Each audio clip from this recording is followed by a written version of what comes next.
I would almost, like, from the start, even when Ken is a kid, the dad is a bit more distant and skeptical, and he's like more duty driven. Like, he's distant because in this movie he's like the best dad, and he's very gentle and friendly, and everything's great. But then Ken doesn't like him, and it just doesn't. It feels like it would be easier if he was distant, and he had to overcome that in 20 years in the future with Ken.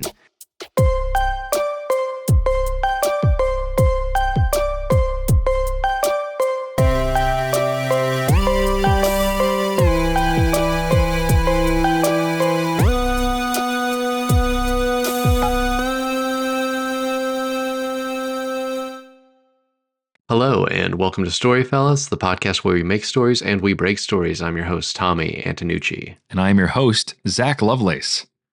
And we're doing something different today, folks. Oh, yeah. We are doing a review. Can you believe it?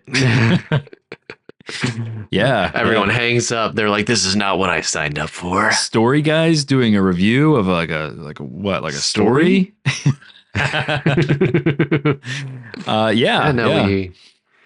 We always want to keep that essence of story and also tweaking things. So we're also going to be talking about what we would tweak if we were going to. You're going to get some. We were deemed tweakers of this movie. Yeah, we're tweaking big. Maybe, I don't know. Ooh, but no, this was something in the making very quickly. We didn't think much about this. It was just I texted Tommy, "Do you want to review the new Ultraman movie?"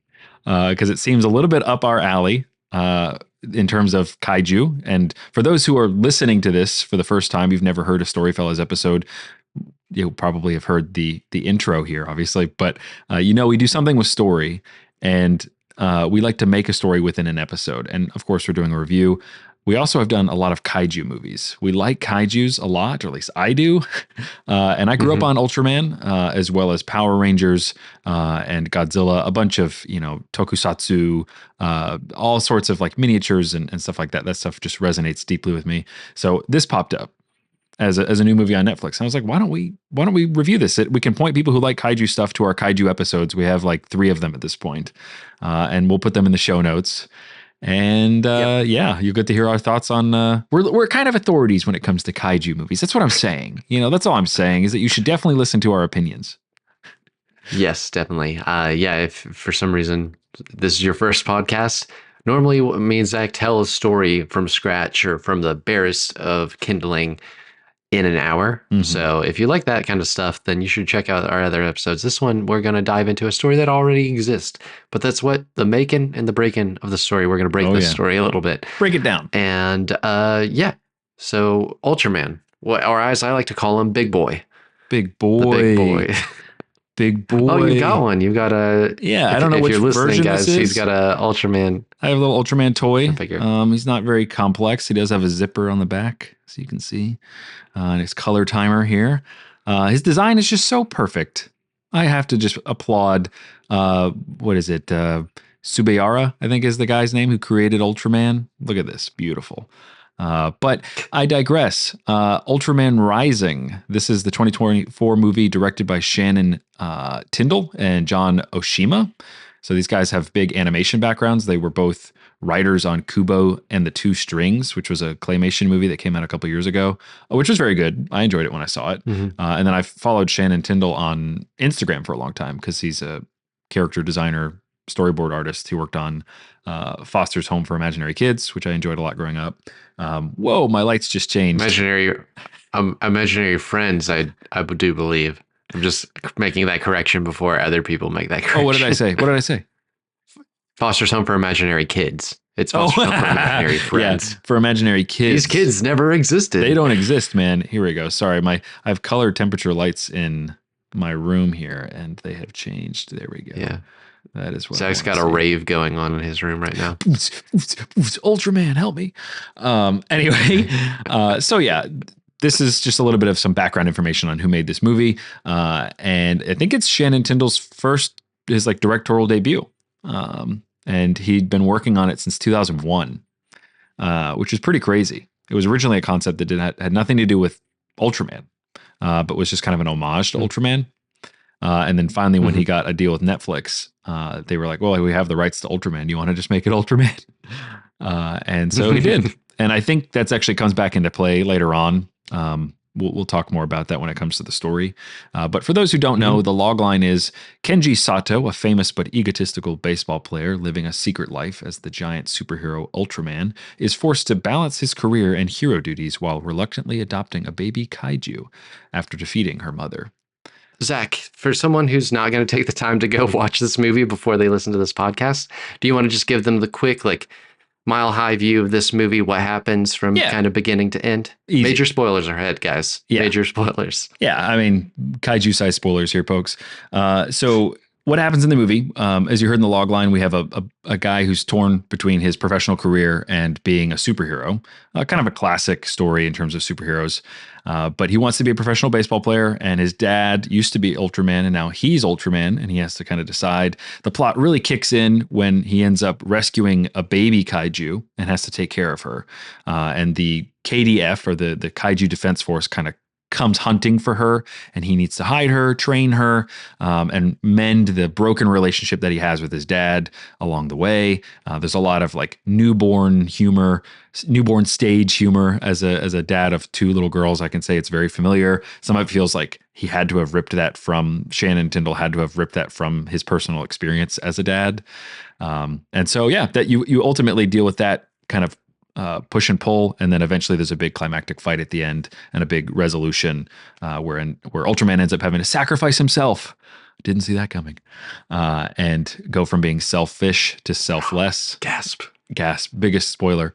And then he ends up the big bad guy blows himself up, and he ends up Ultraman wins the baseball championship, as well as now lives kind of happily ever after. There then is a post credit scene where his mom sends him a message from a very distant nebula, and so kind of sets it up for a sequel too. They end up at Kaiju Island as well. That's kind of the happily ever after. They get the baby and the mama kaiju back to where they belong, and that is Ultraman rising from a very high level.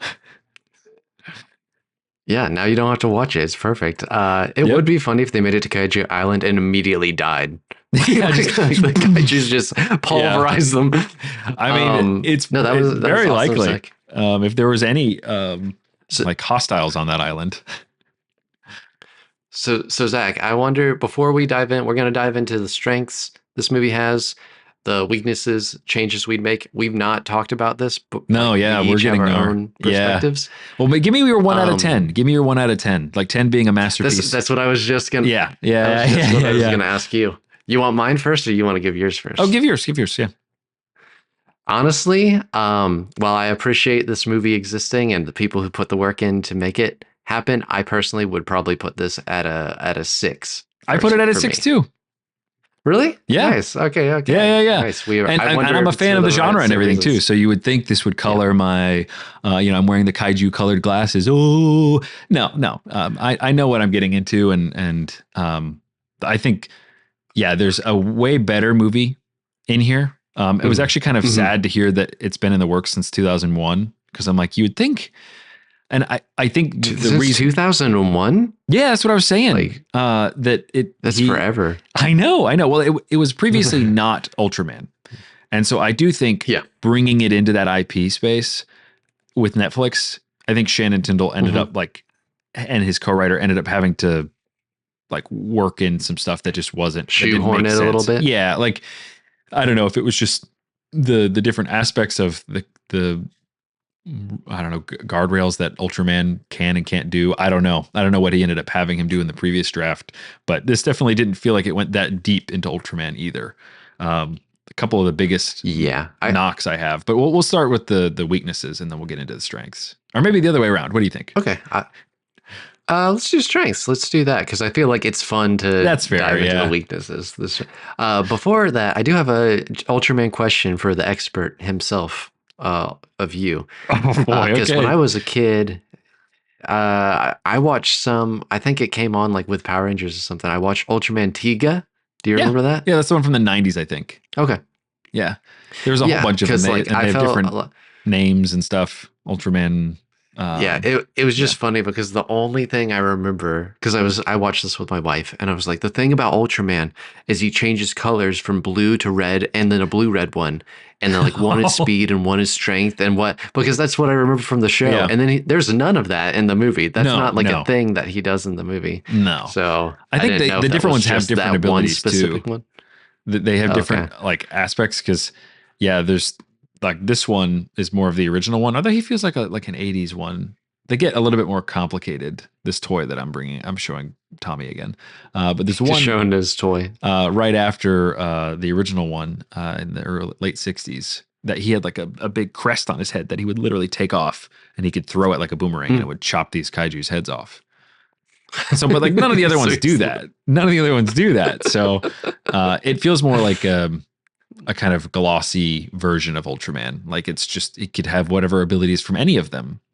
But his abilities weren't very Well, clearly shown. But we're getting into our yeah, weaknesses. but We got a 6 on our yeah, hands, yeah, folks. before we get into the specifics, do you have like a little summary, like a little teaser of like what made it that um ranking for you? Because I have a little just summary of um, how it deserved the 6 in my mind.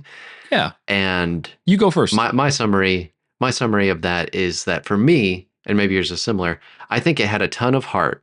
I think the meat of what the story was supposed to be was all good, but the details kind of sullied it for me. Mm, And I compared it to, it's like the cake, you get a cake and the cake itself is good, but then the frosting kind of is sour or something like that. mm. Something, I feel like it would the be the other way details around, surrounding where the it's like really good story frosting, but the cause cake problems for me. itself wasn't that great.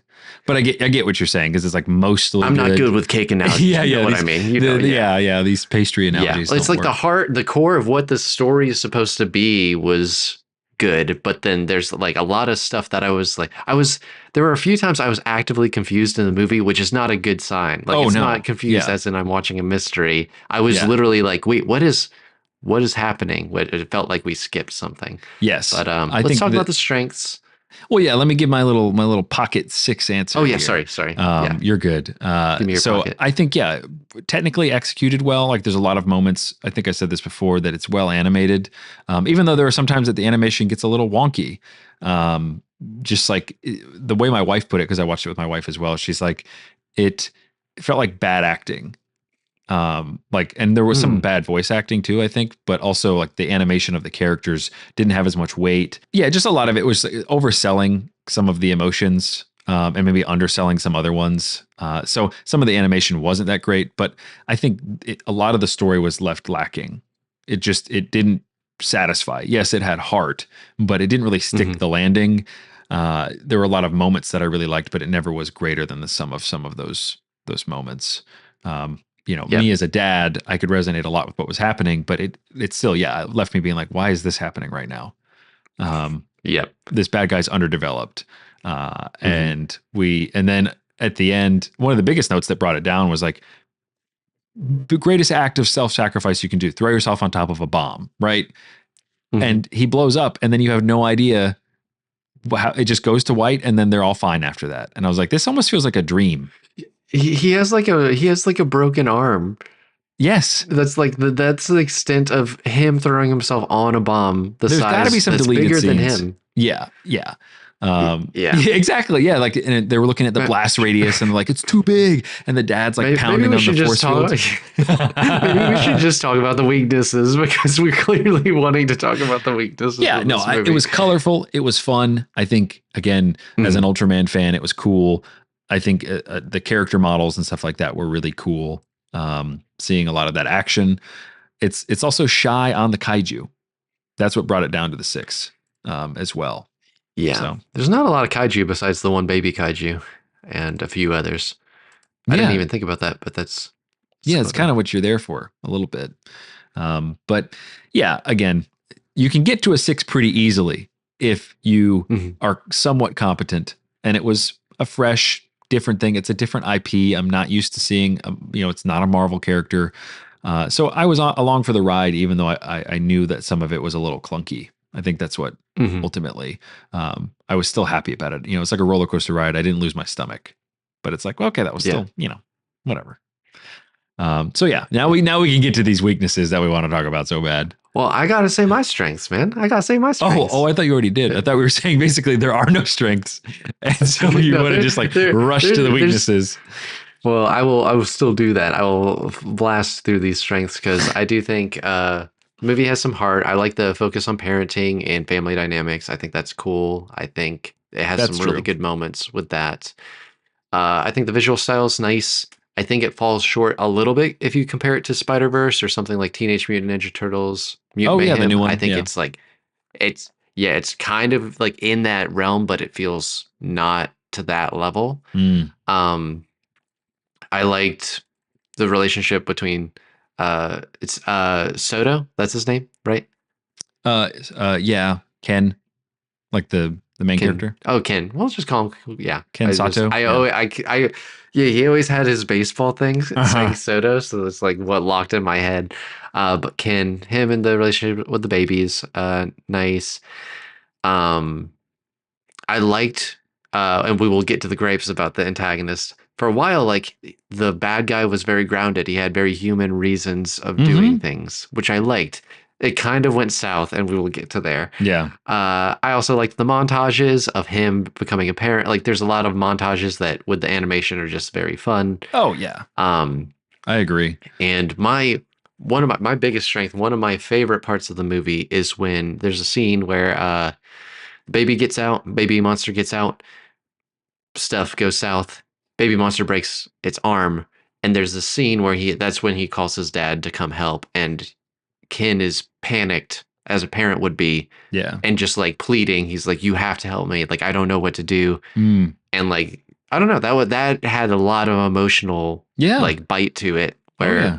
it's like a real parent would have over their kid, and they're like, I don't know what to do. I just need help. I don't need judgment. I need you to just be here for me and Mm. for this baby. And Yeah. that was kind of the biggest turning point of like, oh, he loves this baby. Yeah. It's not just like he kind of likes the baby. I Yeah. like that scene a lot. The characters they worked together. Like Mhm. Ultraman and Emmy were the heart of the film, which even though the point of the film is the dad and Ultraman, like resolving their issues. But Mhm. yeah, I want to kind of resonate or double Well, back on some of my strengths here because you reminded me of one, which is the family thing. Everybody had a family. The kaiju had a mhm. family. The bad guy had a family. Mhm. The good guys have a family, and they become a family at the end. It's like that was such a strong theme, and I think that is sorely missing from so Mhm. much entertainment nowadays, as well as the role of the dad. Mhm. Like he's the protector, and not only that, the like Mhm. disciplinarian, and I'm helping you overcome challenges in the world. That is a beautiful picture, and that's actually why it ranked a 6 in my opinion. Like that is the most of my 6. Yeah. That thematically it was playing in the Yeah, right. it's super strong. That's like the bones are good. Like Yes. this like theme, like they and it's not like done cheesily. It's not No. like hitting you over the head in my opinion. I think it's done very well. Like you Yeah. see it. You see the tension between him and his dad. You see the tension of him having this baby monster he's learning to take care of. And Hmm. you see him change as a person when he has something dependent on him. And he has to Yes. in return become dependent on his father again. Yes. In a different way. And yeah, I think Yeah. that was really Daddy, good. change me. Yeah, Daddy. exactly. But no, I can tell you, personal story. My daughter fell and busted her lip, like when she was a year and a half old on our piano. I mean, totally ripped it. And Kate called her mom immediately because it Mm, was just gushing blood. So it's like you do get that, like, just come help me, just come help me, please help me. Um, and it's great. And I think that's a real mhm, thing. And so even though these are fake characters, it's a fake relationship, a monster and a guy. It's like clearly the character design on Emmy was working so well. You felt it as if it was a human baby. And I think I even saw on Shannon's yeah. That Instagram, he said that like he designed it to be like a baby was inside the suit because it like he was a fan of the suitmation stuff. So like the guys in the suits in the old Godzilla mhm. and Ultraman stuff, and so that had a baby in it. That kaiju, and I was like, it really worked. I mean, she has the proportions of a baby, and you feel like, man, this thing is super cute. So yeah, strong 6, Yeah. strong It, 6. it is. Yeah, those family themes really, really, that's what brought it up so high. I don't Agreed. think if it wasn't this heavy, uh, hitting on the family Yes. stuff that was, again, it's just lacking, but it's very real. It's very, I think anyone who would watch that scene Yes. who has children of the panicked parent would relate to that, Yeah. even though, yeah, you're dealing with Effective. aliens and monsters, and it's very effective. Totally. And even the bad guy Sh- with his family, like I know it was underdeveloped, but Dr. Onda, his family is killed by Kaiju, and the original Ultraman, Ken's dad, wasn't able to save them. And so he has like this video that he plays and he sees his daughter for the last time a couple of times throughout the movie, and you can tell it's really sitting on him. And he blows himself up at the end. Like that sucks. Like this idea that an imploded family, is ultimately it's the nuclear side of the nuclear family. It's just broken and it's going to blow up. I think Mhm. that's really cool. And I just wish they would have stuck the landing on that one. Yeah, I want to talk more about that because, like I said, when it establishes this guy, like he's decent with his employees, he cares about them and their family, he cares about his family. He's very grounded, and then Mm-hmm. I feel like the world breaks its own logic towards the end, and I want to talk about that in a little bit. Agreed. Yeah.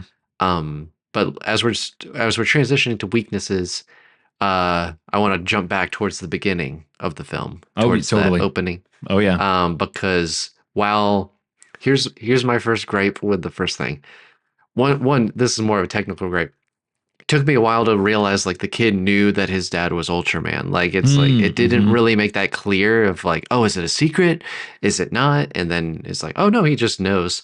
Um, but my it was a little unclear to me because we go way back. We're 20 years in the past. Ken is a little kid. His parents are in an apartment. His parents are like really loving and fun, and it's a very Oh yeah. fun dynamic. And then the dad's like, "Oh, I've got to go be Ultraman," and he goes and he's Ultraman. And there's two problems I have with this. One, they set it up that he as if he dies. Like when we jump 20 years in the future, I'm convinced that the dad is dead. Like that was Totally. the last time we see him. And then he's not. It's like, oh no, he's around. And it just is like, well, why'd you set it up like that? Yeah. And two, when we jump 20 years in the future, the parents have separated. The mom's taken Kin to California, and they just don't really. I get that Yes. we kind of that's illuminated, but I would. This is dipping a little into the changes. I would add a little tension between the dad and the mom to set that up Agreed. because it's just super happy She's so family. yes, yes. And it's I think the way they tried to set it up was like the mom is pro baseball and the dad is literally Ultraman. Because Yeah. in that scene, Ken is asked by his dad, "When you grow up, do you want to be Ultraman or play baseball?" And that's supposed to be the Mhm. thematic kind of structure that we're hanging in. This movie fails at doing that because he gets both.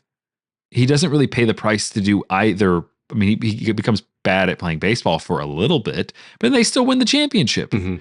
And it's like, and then he doesn't really suffer being Ultraman. Like he's good at it, at least good enough to fight a big bad guy and beat him and save the day. So Mhm. it's just like, it's missing. What it's missing is devastation. It's missing a level of like Yeah. tragedy that, okay, Yeah. mom died in the past. Um, and I guess technically she did in the story thing, or like you said, the Yeah, dad should have been dead. they keep saying she went missing just so people who Yes, haven't seen it. They keep applying which immediately I know is like, okay, she's she's not not dead because dead. they're not saying she's dead. They're Yes, saying like she went missing and no one knows where she is. yeah, deep space So, somewhere, I guess, whatever that means. But yeah, it did not know how to handle the conflict, the thematic conflict. mhm, It was really good at doing the him Ultraman playing parent, ooh, and having to struggle with that. The baseball stuff like dragged that down, and vice mhm, versa. Like you never really got to feel the tension other than him again, like being tired on the field, losing games, that kind of thing. He's getting brought down a notch, of course. But I think there just could have been a better way to do that. And it gets into my changes as well. But the lack of explanation on how you become Ultraman and how your dad gave you the power to be Ultraman as well. It's just kind of assumed. And that's why I brought up at the beginning, like every Ultraman can kind of just do his thing. Cause I just bought into it. I mhm. just was like, okay, he's just the son of Ultraman. He can do it too. But no, that did come back into play where it's like, wait a minute. Okay. So how does that work? You're Yeah. just skirting the Bec- rule and then allow it to be whatever.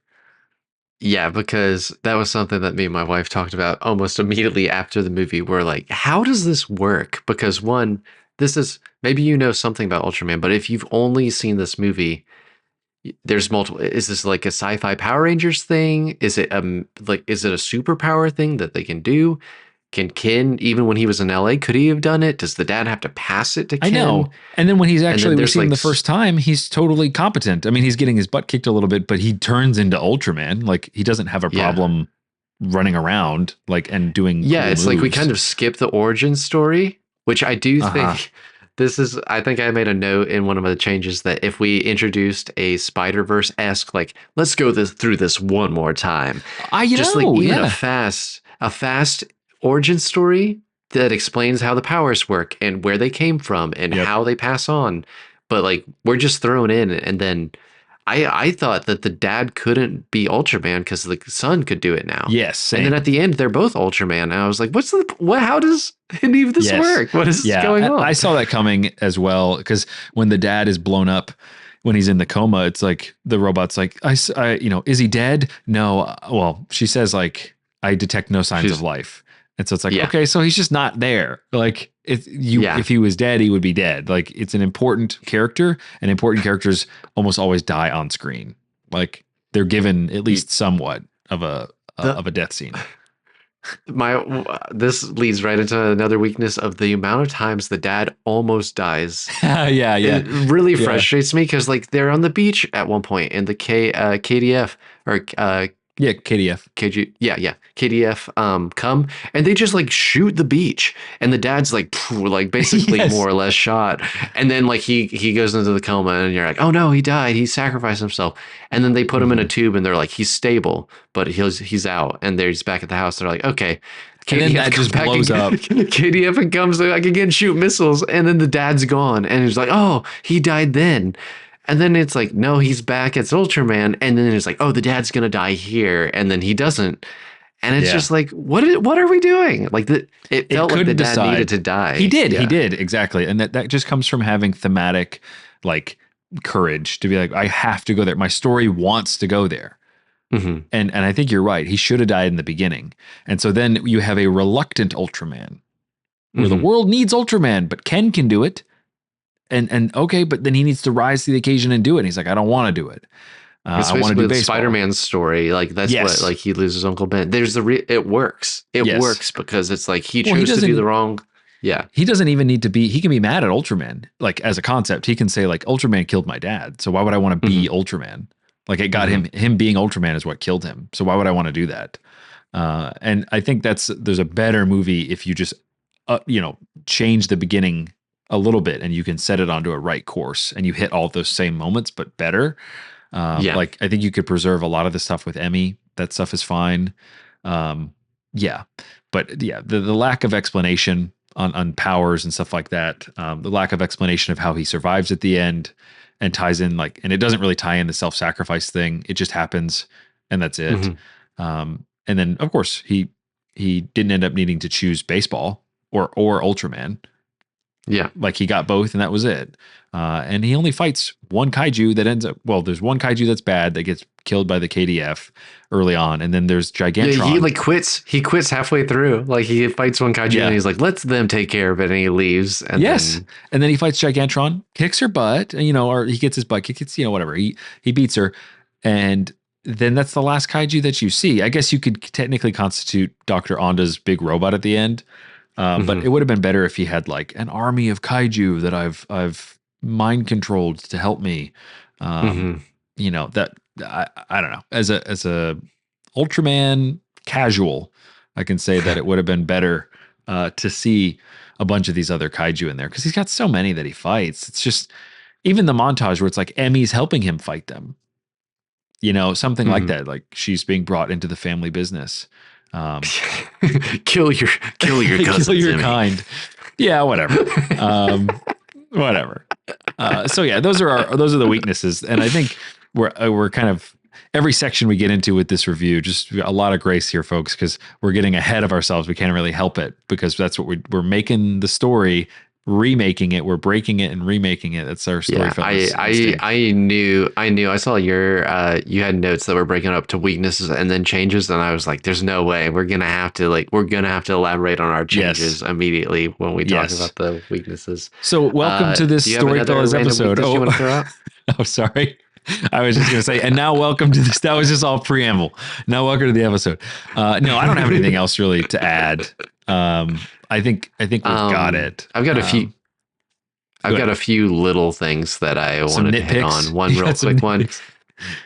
There's he always does his cross, like it's like the cross beam seems like it's an important thing that they're building up to, because they build up to it at the end, that he does it with his dad. Like he crosses his arm, and they keep like hinting that he tries to like do it, and all his fans do it. I feel like they kind of missed the beat. Like they could have made more of a beat of like, oh, he can't do that. Like he doesn't know how to do that yet until he actually becomes Ultraman. Yeah, he really only has just a minor thing. It's all of his fights are kind of the same. He does the big swoopy punch thing. And he'll like run, big punch. And then he'll do the punch. And he did that to Gigantron. He did it to Dr. Onda twice at the end.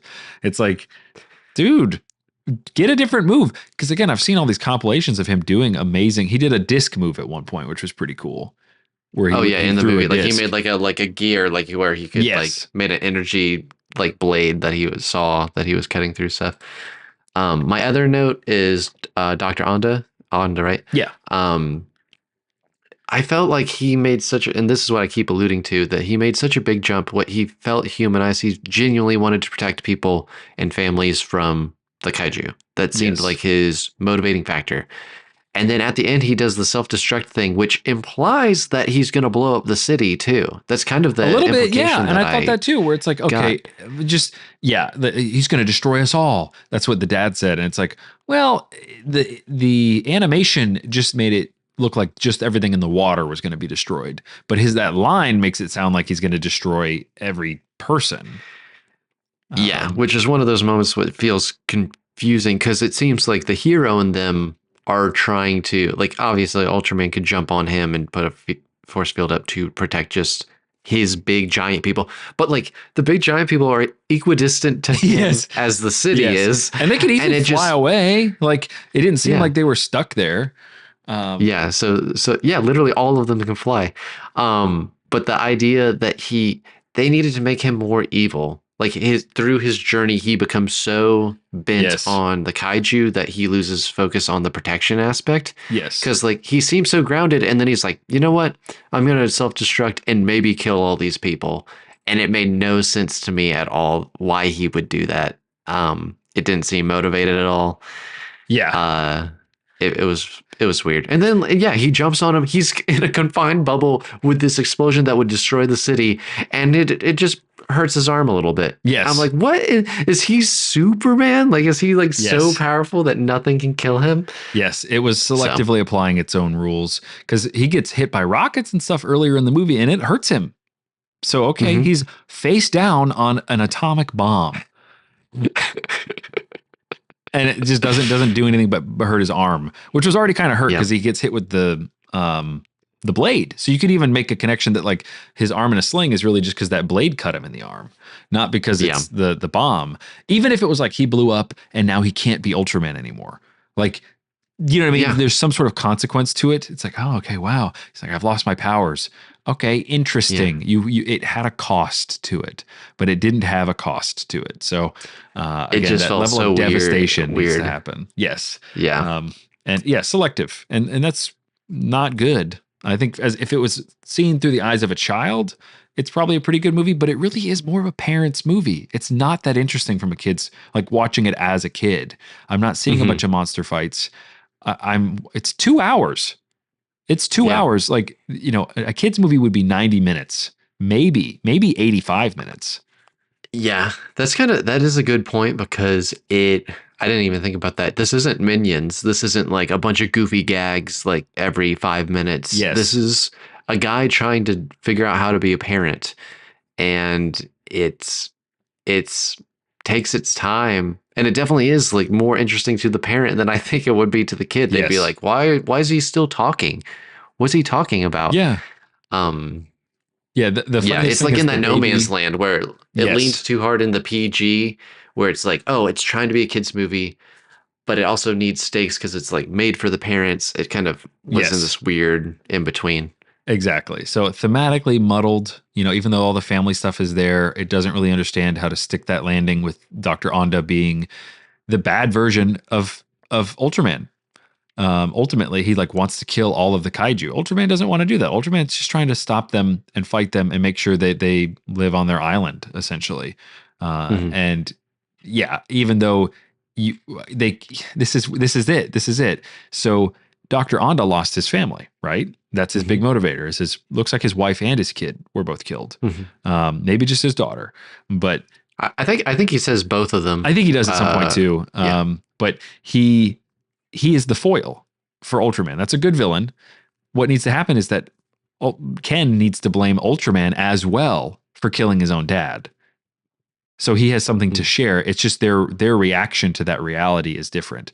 So now that Ken has to actually be Ultraman, he realizes, okay, it comes with all this responsibility, and I can't, I have to lay myself down to be able to do this. And sometimes I die. He doesn't really die in that story, but do you know what I mean? Like I might hurt my arm a little bit. Yeah. Even if it hurts my arm a little bit, I'll be Ultraman. Well, I mean, like in the reworked version in my head, like, Oh, yeah. He wouldn't die in that version either. But it would make more sense of Dr. Onda's death because it would be an extension. It'd be if Ultraman like just gave into himself and he's like, I hate these kaiju. I want to kill them, for what they did to my dad. And so anyway, it missed the point, the overlap point thematically for them to both hate Ultraman, where Ken is just Ultraman, and he has a perfectly fine way of doing it. And he is kind of stumbling through it until he cares about a kaiju, which you could argue, like, why does he even care about it? It's not a human.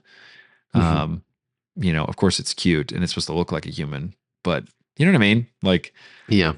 I think that's a great point. I didn't think about if like bringing Ken to the point that he's the same, because that's like what movies do, like making him the same as the villain. Yes. It's like they both blame Ultraman. Yes. Because then he can overcome. He doesn't have to follow the same path of Dr. Onda. Yes. This is the difference between the hero and the villain. So the hero, in this sense, this kind of overworld archetypical sense, the hero is hurt. That's the origin story. They are hurt, and their response to that hurt is what's different than the villain. So Spider-Man, you brought up Uncle Ben earlier. So Spider-Man, he loses Uncle Ben. He realizes, I need to take responsibility. Whereas the villain, Green Goblin, wants to punish society. He has pain. He's getting his business taken from him, that kind of thing. So his reaction is to punish people for it. So it's really how you react to the pain problem. And so Ultraman took his dad away.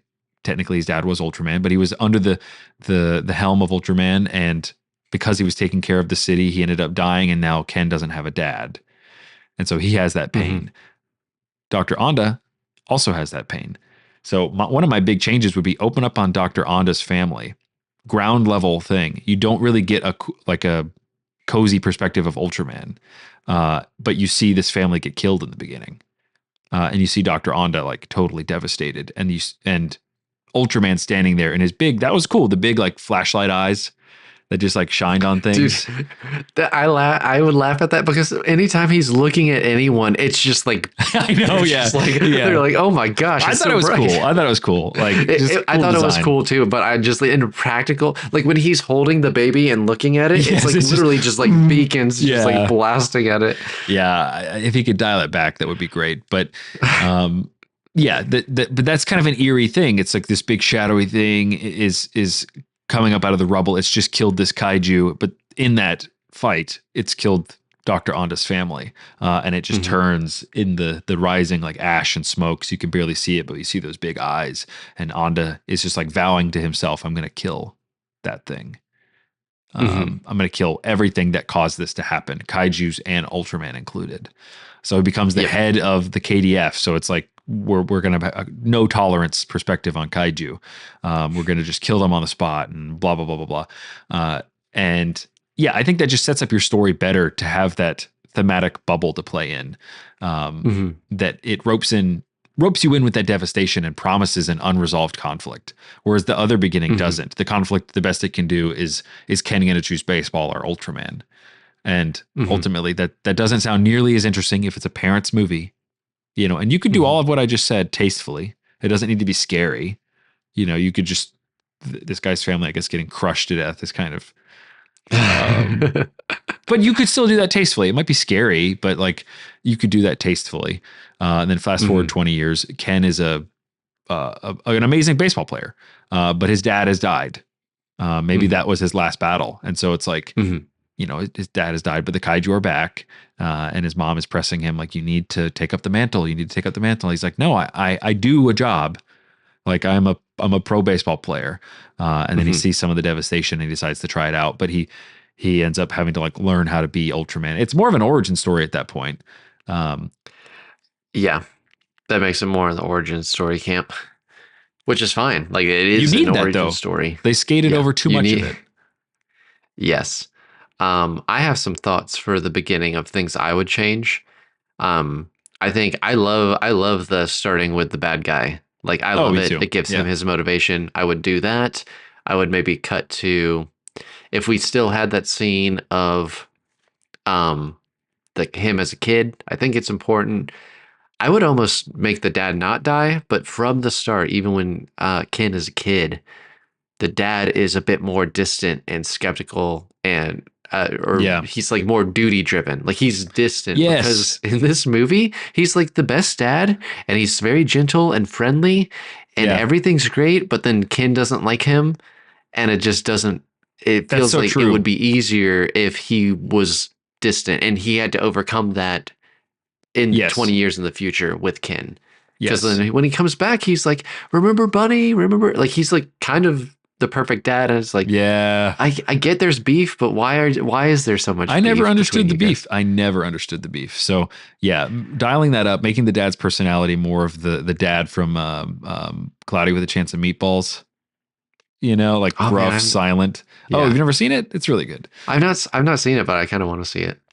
But It's yeah, the fun. gruff, silent, and then he has to overcome that, and that gives Ken more of a reason why. Like that gives more plot and tension because it is just a little weird when we it's like what has happened over these 20 years. Like the first scene we saw Yeah. seemed perfect, what and even later it still seems kind of perfect. We get that one hint where you care more about the monster than you do me, which you get a little glimpse of that, I but liked that. That was a really good. I mean, if anything, that played into his compassion as being a weakness. mhm, And I yeah, liked that. It actually but it never really revisited that. It was like, oh, I just need him to be compassionate yeah, now that my yeah, monster's hurt.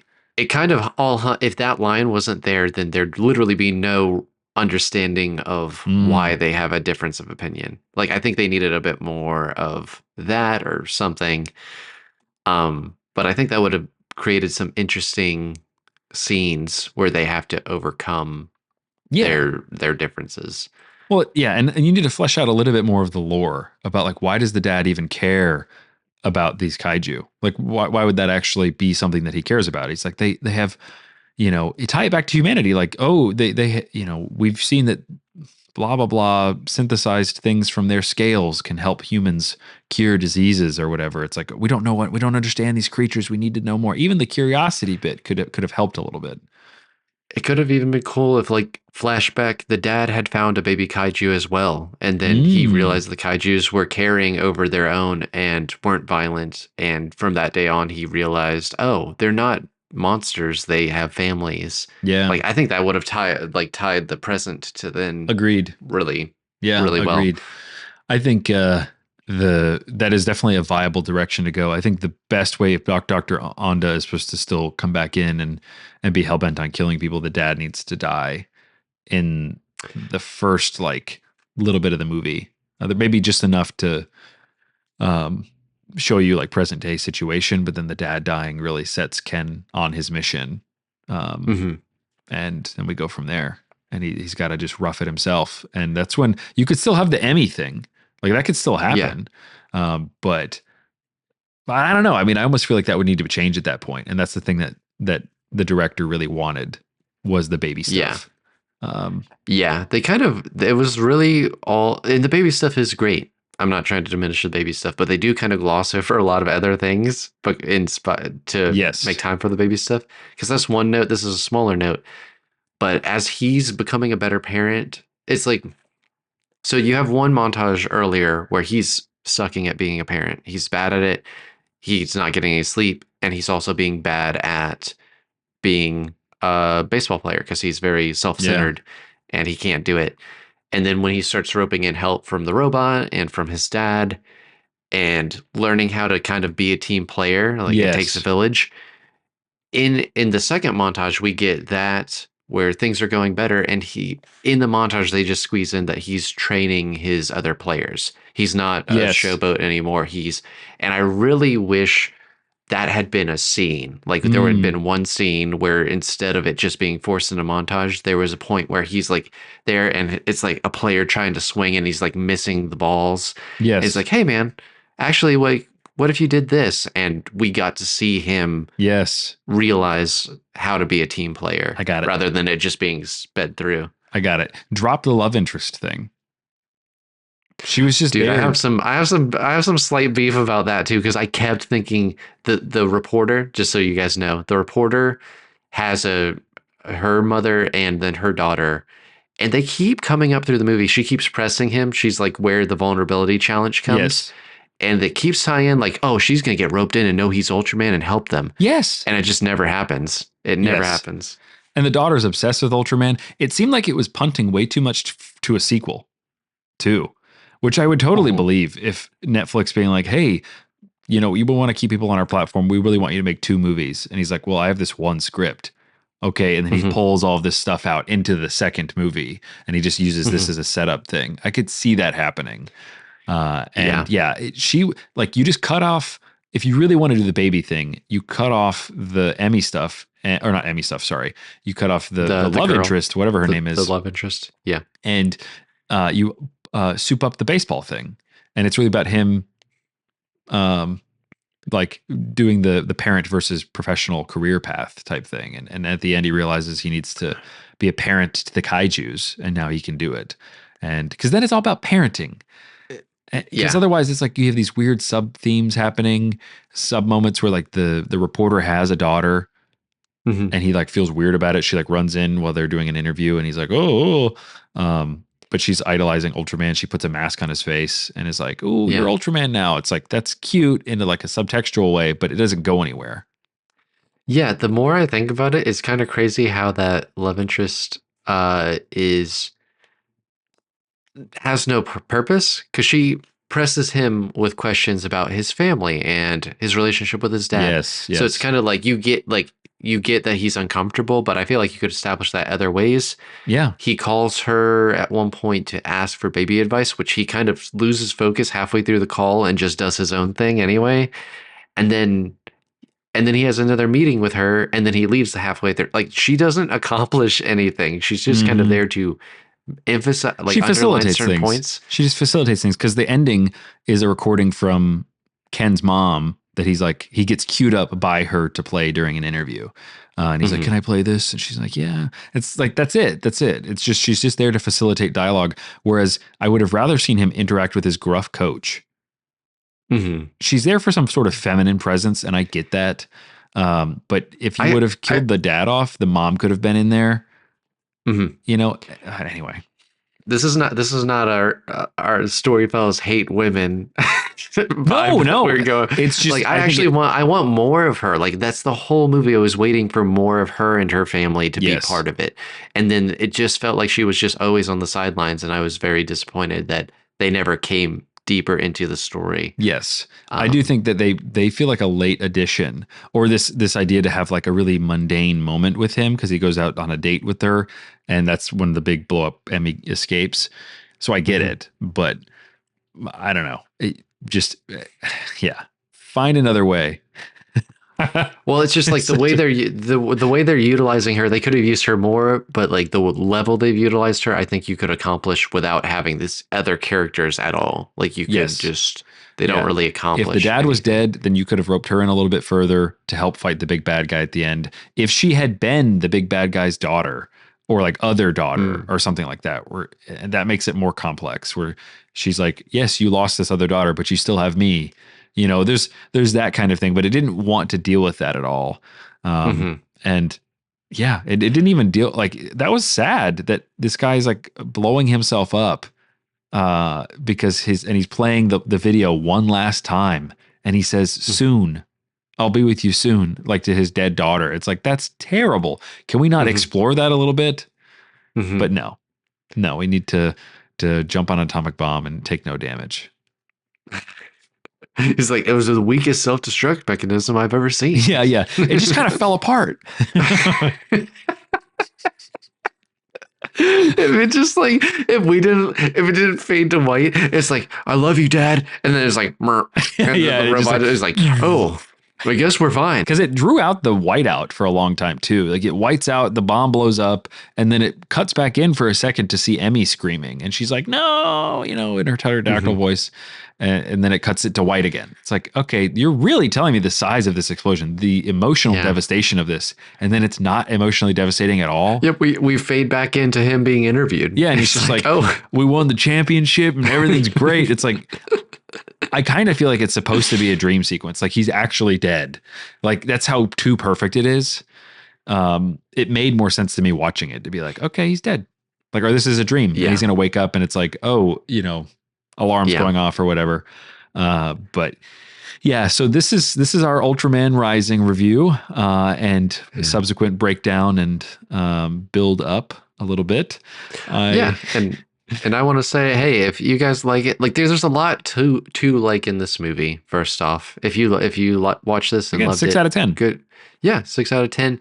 And also, I know that like I don't have an animated movie on Netflix, so I applaud the people who made it. Like, they had a lot of work got put into it. I'm not trying to do that. We're just doing what we do and like looking at the story, thinking of things that like, oh, this didn't quite connect. How do we connect it a little bit tighter? Yeah. It makes me think there's a lot more going on behind the scenes. Again, you've heard me speculate a couple times about Netflix and stuff like that. It's just, sitting on something for 20 years, and then I feel like that story was probably ironed out. And then a better opportunity, or an opportunity to bring it to life, came to be, but it had stipulations and it rushed it a little bit.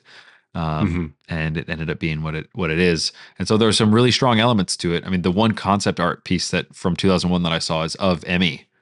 Like, so that's been in it since day one, is this baby kaiju. So I think, and you were telling me like even like the sunset shot of the mecha, like the mecha that was so thing cool. towards the end.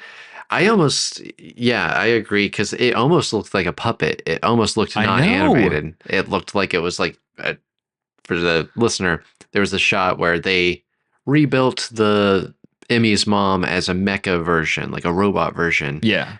And it's just a silhouette of that giant monster with the sunset behind it.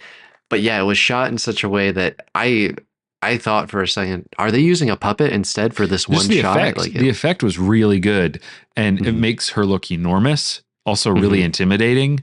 I don't think that her design was that impressive. It's kind of that Ultraman camp. It wasn't trying to be super scary, but that made it scary. And it's in broad daylight, essentially. It's just a silhouette. But that's cool. That was really effective. There was a couple of the times where when he turns into Ultraman and he kind of does like the up punch thing, and it turns into different colors behind him. That's from the original show.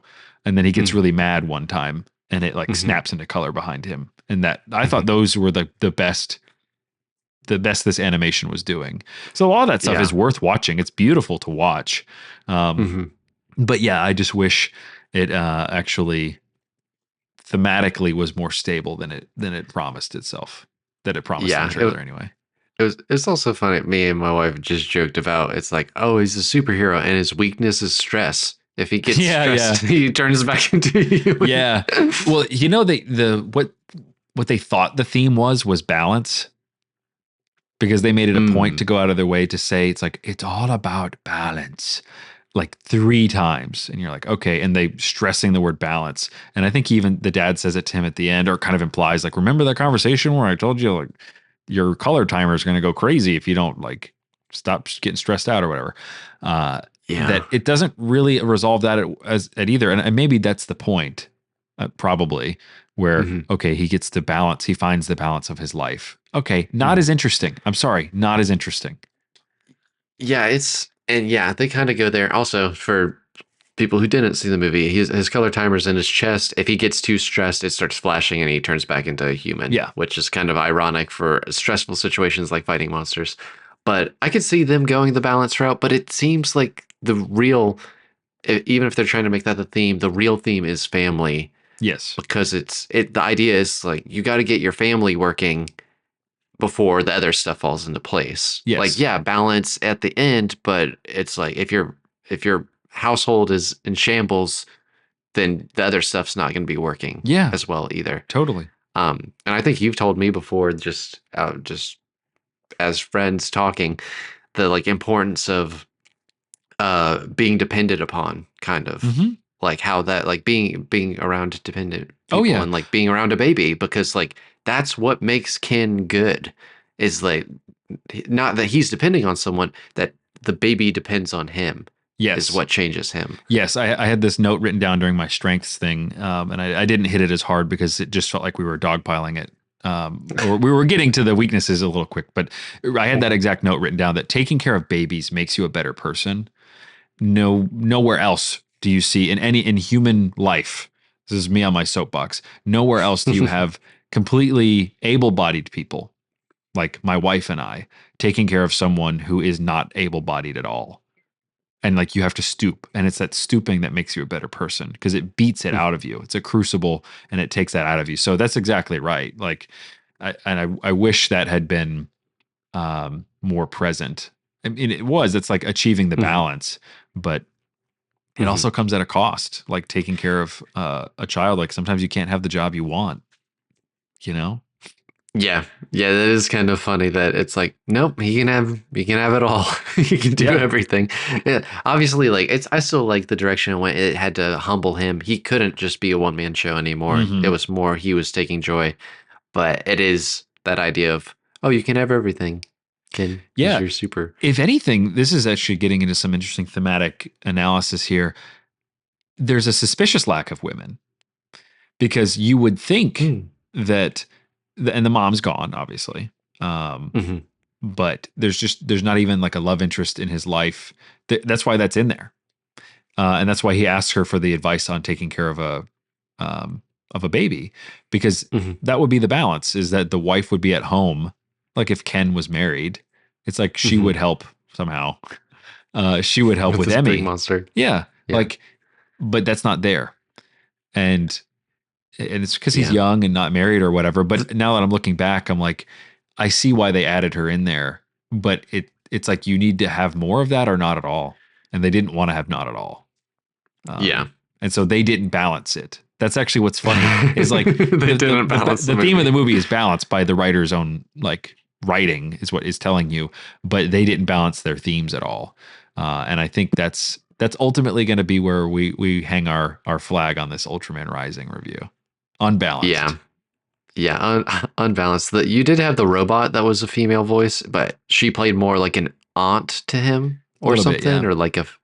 But yeah, that's a very interesting point. There's not a lot of women in this movie, really at all. It's mostly men and then like background characters. But Yeah. uh, I agree. If they added a bit more into it, like that would have helped Yeah. rather than just like this little bit.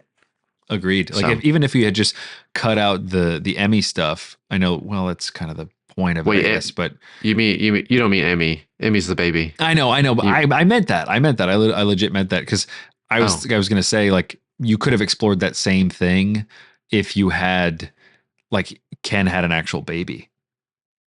Mhm. Do you know what I mean? Like it's the flashy thing that Yeah. it's a kaiju baby, but if he had like a wife and a kid and he has to choose his Hmm. career or Ultraman and he has to kind of walk the same path that his father did, and he's like, well, I don't Hmm. really want to be Ultraman, and he's letting the city get destroyed and stuff. Hmm. Um, yeah, I think you could explore that same theme in a different way, probably more effectively. Unbalanced, unbalanced. Unbalanced. Well, Zach, I appreciate you bringing this, our first review. Yeah, sorry it Texted me wasn't that. a masterpiece. No, it's all good. I think it was fun, and it was super fun to analyze it and guys, if you listen to this, go use our links. Let us know what you thought. If you like these review episodes, if you're like, get back to telling stories. But I think you we'll learn probably a do a lot. little bit of everything. We make stories and we break stories here. And this is where we're breaking them down. And so this is a breaking it episode. And yeah, I think you learn a lot from analyzing stories that already exist. And this is a new one. Again, we know that we got a little bit of kaiju DNA here, and we hope that some of you do too. And that hopefully you can go back and listen to 2 of our episodes, right? I might be miscounting. Yeah, so if you guys like kaiju and you like big monsters, then I would. Yeah. I'm double checking our episode list, but I would encourage you to check out episode 2, which is Megalophilia, about big monsters. Goldforke versus Kaiju. Kaiju is in the name. That's episode 4. Do we have a third one of big Sedation. monsters? Oh, Sedation. You're right, man. Sedation, episode I believe 23.